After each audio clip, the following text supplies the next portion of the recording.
In today's video, we're talking about some NHL trade rumors with a heavy focus on many of the Canadian teams. We're taking a look at the Edmonton Oilers, the Toronto Maple Leafs, the Vancouver Canucks, and the Winnipeg Jets. Plus, for everybody out there complaining that the Lightning circumvented the cap with Nikita Kucherov going on LTIR, I think we have a simple solution that could avoid teams from doing that in the future. We'll jump into the latest coming up next. So welcome back to another video here at Top Shelf Hockey. Now, as I mentioned today, I have some trade rumors I want to discuss and get everyone's opinions on. But before we do that, I came across some information on Twitter that I wanted to talk about here quickly. Now, I know with the Tampa Bay Lightning starting their third round series today, they're in the semifinals against the New York Islanders. I still see a lot of people complaining online through social media about the Lightning being, almost a $100 million team on an $81 million cap, and that they circumvented the cap, and all kinds of complaining about what happened. Now, to be completely honest, I don't think we can honestly say they circumvented the cap at all. Now, obviously, they followed the rules. It's the rules are the issues. I've said that all along, even though I'm not really a fan of those rules, and I'm not a fan of what they were able to do to get around kind of shedding a contract or two off that team. They didn't really do anything wrong. Now, according to General Manager Julian Breezeball, who spoke to this recently as well, plus we had comments from Nikita Kucherov and Dougie Hamilton complaining about it after the Hurricanes were beat out by the Lightning.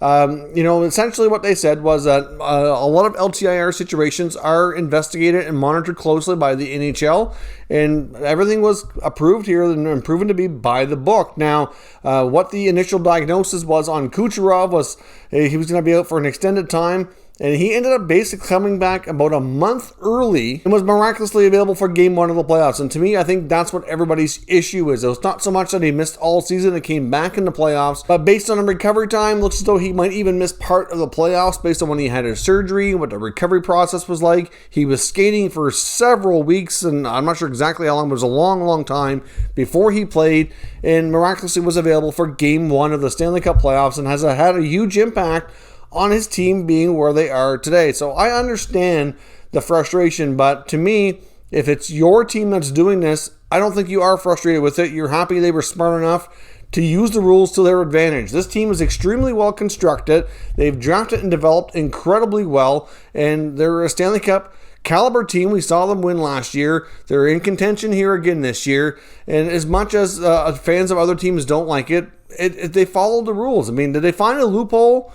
I think maybe you can make that argument, but nobody can prove that they did anything wrong. But if we tweak the rules, then a lot of teams won't be able to use this to their advantage in the future. Then it could be a lot harder for teams to kind of work around this and even do anything that might be, within that shady area that's not really wrong. But if we tweak those rules, essentially all you have to do is make one simple change, and there could be an exception to it, is that to be on LTIR and play in the playoffs, you had to have been on the team's regular season roster and for at least a little bit. Like, I'm not sure what period of time. Maybe they make one appearance. I don't know what exactly you do.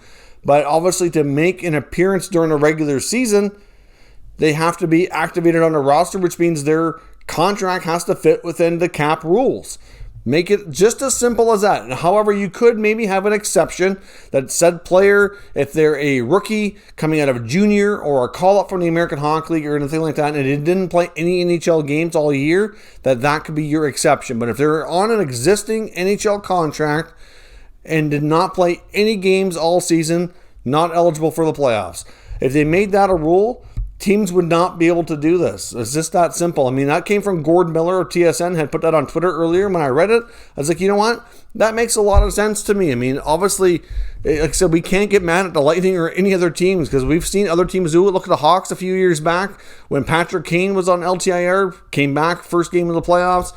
It's happened numerous other times. And I understand all the complaining. I understand all the frustration, but let's move past the fact that the Lightning did anything wrong, because they did not. And I think, if anything, we need to look to the NHL to consider some rule changes if you want to make things a little bit harder on teams to be able to kind of use this rule to their advantage. It's just that simple. Tweak it, make it so that the player can't be out all season. They have to make at least one NHL appearance through the season, so that way they're kind of forced to deal with more of the roster issues instead of being able to go way over the cap like some of these teams are. But obviously with the flat cap right now, this was a saving grace for a lot of teams using a big chunk of LTIR all season long. The Lightning were not the only ones to do it, and many teams used it. it's just working, to their advantage because of the players that they were able to put on it, with Kucherov being on it all regular season and Stamkos being on it for a big chunk of the regular season as well. Like, they were really able to exceed by a substantial amount. So we'll see. I'm not sure the NHL is really interested in changing any rules, but a simple rule change like that would alter the game and really, I think, remove a lot of the complaints you're seeing from fans here today. Now, jumping into the trade talk for the day, I'm going to look at a variety of things here. I want to start with the Vancouver Canucks and a potential player on the Leafs roster that could become of interest to them. Now, we're looking at an article here from Ben Kuzma of the Province, writing for the Canucks here, looking at some options for them to improve their club this year, and he targets a player like Alex Kerfoot of the Toronto Maple Leafs, likely being a trade candidate that the Canucks should look into. I mean, if you look at the Canucks' bottom six, we're expected to see some changes. Clearly get some UFAs in there. A guy like Brandon Sutter might not be back. His contract's expired. You're going to see a guy like Louis Eriksson likely be bought out of the final year of his deal. He'll be on the move here finally. And I know the Canucks are going to be actively looking for ways to get out of the contracts for guys like Jay Beagle, possibly Antoine Roussel, maybe Jake Virtanen. There's going to be a lot of those players possibly on the move here. So a guy like Alex Kerfoot to come in and be that middle six center who can play a two-way game, defensive responsibilities, could be very much of interest to them. He could be like a younger version of what Brandon Sutter provided to them for the last number of years. Now, of course, the Maple Leafs, as much as they don't really want to move on from Alex Kerfoot, I think they were happy with him in the playoffs.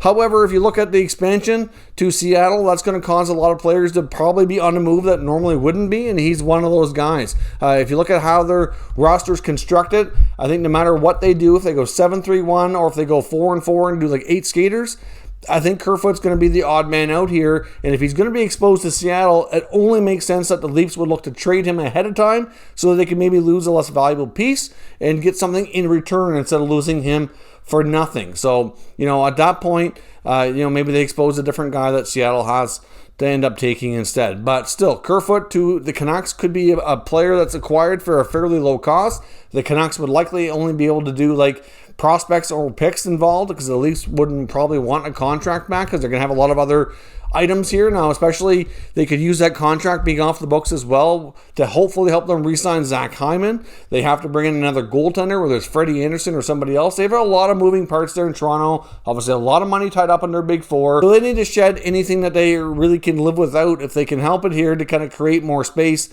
to get the players under contract that they need. And they're going to have to fill in the gaps with either rookies or league minimum deals, etc., like they did a lot this year. We saw a lot of veteran guys take cheap contracts to fill out that roster, and they're likely going to do the same thing again with some different names in there, or they're going to have to fill a few spots on ELCs for some younger players. But to me, Kerfoot does make sense for Vancouver, so we'll see if they emerge as a potential trade partner for the Leafs as we get closer to expansion, if the Leafs want to look to move him rather than lose him for nothing. Now, before we jump forward into the NHL Trade Rumors, I want to take a quick moment here and pause for our sponsor, Manscaped. Top Shelf Hockey is proud to be sponsored by Manscaped. Of course, with Manscaped, we have a special offer here for all Top Shelf Hockey viewers where you can get 20% off and free shipping on all orders at manscaped.com. Now, of course, Manscaped just launched a brand new Lawnmower 4.0 trimmer, which is a fantastic product.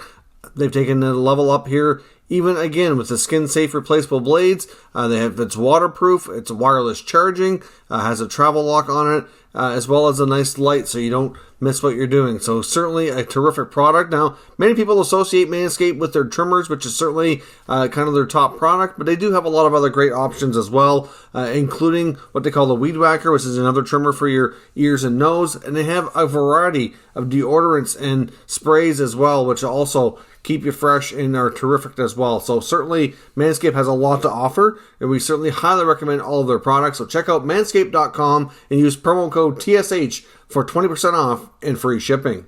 So thanks very much for watching that promotional video. I greatly appreciate it, as well as the support of the sponsor. Getting back into today's content, I now want to take a look at some items for the Edmonton Oilers. Now, the recent articles here through the Edmonton Journal by a couple of different authors, with Kurt Levins as well as a few others, explore some different offseason moves for the Oilers this offseason. Some of them are quite interesting here. Now, one of them would be for a way for them to move on from forward James Neal, who's clearly a contract they could certainly live without and give them some much needed cap flexibility. Now, there is a possibility that they could buy out James Neal if all else fails. I've talked about this before at the end of the Oilers season here. After the Oilers were beaten out in the end of season media availability, GM Ken Holland did make it known that multiple buyouts were certainly a possibility. I think Mikko Koskinen is the more obvious one, but James Neal being a real potential as a second if they do more than one here. Now, of course, Neal has 2 years left at 5.75.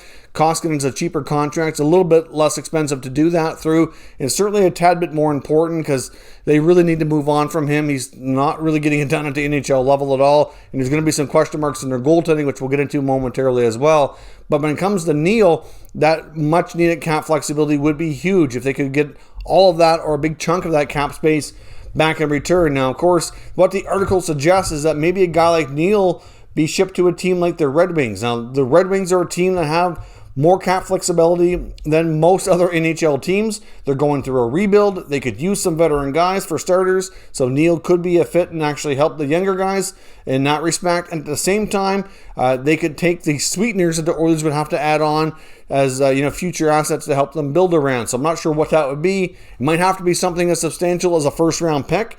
It might have to be something even more than that. I don't know what the Red Wings and Steve Yzerman are going to want in return, but we've seen Yzerman make moves at the deadline, and I expect him to continue to do that here. We saw it a bit last offseason too, like with the Mark Stahl acquisition, where they're kind of weaponizing their cap space. They're taking that cap space and they're putting it to good use while getting future assets on top of that to help other teams out. So obviously a guy like Neal could go for maybe for a first-round pick and Caleb Jones.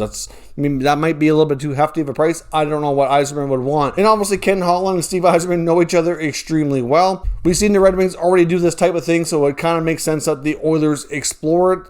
Obviously, it'd be less expensive than a buyout, and even if they have to retain a little bit of money, it's better than having the full 5.75 on the book. So that's one method for the Oilers to get some space. Now, when it comes to goaltending, I think it's pretty much a no-brainer that they're going to look to re-sign Mike Smith. Mike Smith had a really solid year for them this year, and even had good goaltending in the playoffs. He was not the reason they lost to the Winnipeg Jets. Clearly, this team has other issues that need to be addressed here. So I think Smith comes back. It's going to have to be short-term given his age. He's going to probably want a little bit more money than last year because he played a lot better, but it can't be too substantial of a raise. They hopefully buy out Koskinen, and then it's believed that they're going to continue to go through the trade market here, and one of those goalies in Columbus would be a perfect fit in the Edmonton organization, and it's believed that Holland and the Oilers have been eyeing either Elvis or Korpisalo for some time now, so this summer makes good sense for them to make one of those acquisitions. Now, Korpisalo's contract is a little bit cheaper, but something that they're more interested in Elvis, so a lot of that's going to depend one on the other here when it comes to Mike Smith as well.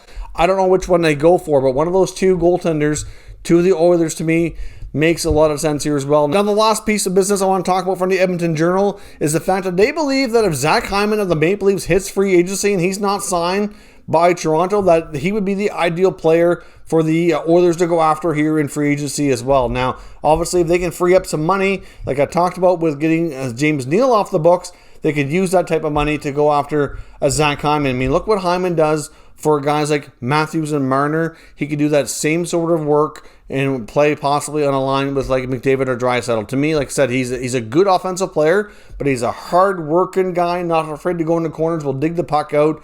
He does a lot of the work for the more offensively talented guys to help get them the puck so they can score more of their goals. And he's evolved, like I said, as a better offensive threat and goal scorer himself over the years as well. So to me, Zach Hyman's a terrific hockey player that a lot of coaches would love to have on their team. He'd be a terrific complement to that top six. And now, of course, Ryan Nugent-Hopkins is another big X factor in all this. We don't know if he stays with the Oilers and if he re-signs. If he leaves, obviously they're going to have more money available. It could allow them to dip more into free agency too. So we will see. But to me, when it comes to the Oilers, a guy like Hyman would make a lot of sense, but we don't know that he's going to make it to free agency. So that's a situation to watch for starters. The goaltending situation, and if they can really move on from James Neal, would be some really great pieces of business here for the Oilers that take care of this offseason if they're able to swing those types of deals. Now, lastly, I want to take a look at an article from the Winnipeg Free Press and Mike McIntyre exploring about the Winnipeg Jets and how can they get themselves a top pair defenseman. I talked about before here, and we have a Winnipeg Jets offseason video coming out shortly as well, talking about that same exact topic, but that they really need a right shot top pair guy to play with Josh Morrissey. I love Josh Morrissey as a D, but to me, I don't know if he's the guy, like not a number one. I think he's more of a number two. Like, he can play top pair, but they need a more offensive guy to take those reins. I think Josh Morrissey is a pretty good both ends of the ice, but they need to upgrade their depth on the blue line. There's no doubt about it. If they can find themselves a top pair, it would be what's needed the most. Now, what this article explores is, should they consider trading a guy like Kyle Connor, is what they go through to get that player. And my answer to that is absolutely not. Do they really need it? Is it that much of importance? Yes. Connor is not the guy you trade. You've already dealt Patrick Laine. Connor and Ehlers are the guys you need to build around. They're your scoring wingers. Mark Scheifele, I know he obviously did what he did in the playoffs and therefore couldn't really contribute and whatever, but still, he's your top center iceman. He's young. He's a great hockey player. If anything, of your top players, I would consider trading Blake Wheeler. I mean, I know he's a pretty good leader, but still, like, he's the oldest of the group. Like, I would not trade Kyle Connor. I'm not sure Wheeler, what he's going to, what kind of deal you get for Wheeler, but, like, I know they need it, but they've already lost, a guy who can score tons of goals. You can't take Kyle Connor off that team. He has a long-term contract. He's pretty young. He's such a dynamic player for them. To me, you can't do it. There's just no way. I'd even consider trading Pierre-Luc Dubois, or Wheeler. Like, one of those two guys has to be the ones to go here. Or you consider trading Scheifele and keeping Dubois. But right now, Dubois doesn't look like he could be their number one center. Scheifele does. So you need some guys that can play and produce the offense. So I don't know. I mean, I understand you got to give up value to get value, but that to me is just awfully risky. I mean, if you look at some of the teams right now and that are still in the playoffs, and look at their blue lines, they're not necessarily having a big, outstanding offensive defenseman as number one. Like, look at the New York Islanders blue line. They're big, they're strong, they're good defensively, but, do they have like a stud back there putting up some of the top points at the blue line in the league? Nope. Like, the Islanders are a good example. You don't necessarily need to look at the Montreal Canadiens. Now, Jeff Petrie had a bit of an outstanding season offensively, but that was a bit of a, anomaly. So a lot of those guys do not normally contend at the top of the scoring for defensemen in the NHL. But again, what's made the Montreal Canadiens defense so effective this offseason is that they're really big, they're strong, they're playing well to their systems here. Obviously there's a lot of the defensive side of the game here. So Winnipeg, they need that guy, but it doesn't necessarily have to be, an absolute, top 5 scoring D in the NHL. But he has to be a really solid right shot pair guy who can really control the game and be a big minute muncher and produce offensively. It doesn't have to be the, absolute top of the league, but he has to be really good. So to me, you can't trade Kyle Connor. I think it's just too risky. I think you have to go about this a different way, but that's certainly what they need. I agree with 100% on what they need. I just don't like how you have to go about getting it, although I understand where they're coming from. But I think they need to find another way here, and Wheeler or Dubois would be my sacrificial players more so than a guy like Connor. But let me know your thoughts on everything discussed here today down in the comments, and we'll discuss further. If you're new to the channel, make sure you subscribe and stick around. We'll keep you up to date with all the latest news and all 32 NHL teams. Thank you for watching, and I'll catch you next time.